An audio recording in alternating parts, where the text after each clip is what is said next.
What's going on YouTube? It's your boy 26 TV and we back again with another video. Today I'm gonna be showing you guys how to do install OEM remote start so that you don't have to pay for aftermarket one. The kit comes with 2 keys and the module. And then I'm gonna show you guys how to first you want to let down the seat on the passenger side.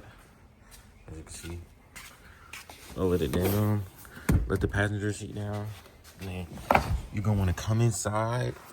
Oh my bad. And then right here, you just want to, they say you got to take the seat out, but if you just pull it back, it's holding in by a clip. This is the module that will come in the kit, and these cords that's plugged in are taped to where you see this piece of tape broken off at, and then it comes with a zip tie so you can zip tie the cords back. And then you mount it onto the 2 bolts. So you mount it onto that one right there, which you can see it's another one right here. They come in the car already. So you just put the 10mm on there, 10mm down there, and then you plug the green and the black cord into the module, and all you have to do is program the keys after that. With the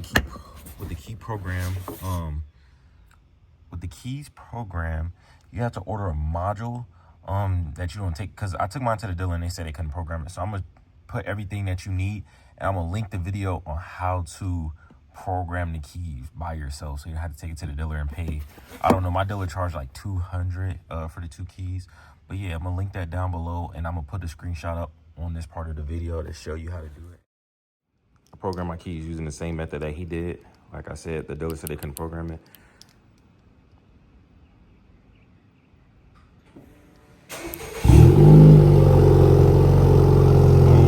And then that's how you have OEM remote start. It comes with 2 keys, like I said.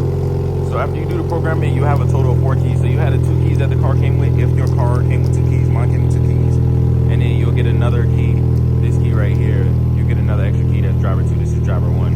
And boom, that's OEM remote start. So don't waste your money on the aftermarket, just go buy the OEM. I think the OEM was like $360, after tax is like $400. And you can do it yourself. This is better, as you can see, remote start. So yeah, I'll catch you guys in another video.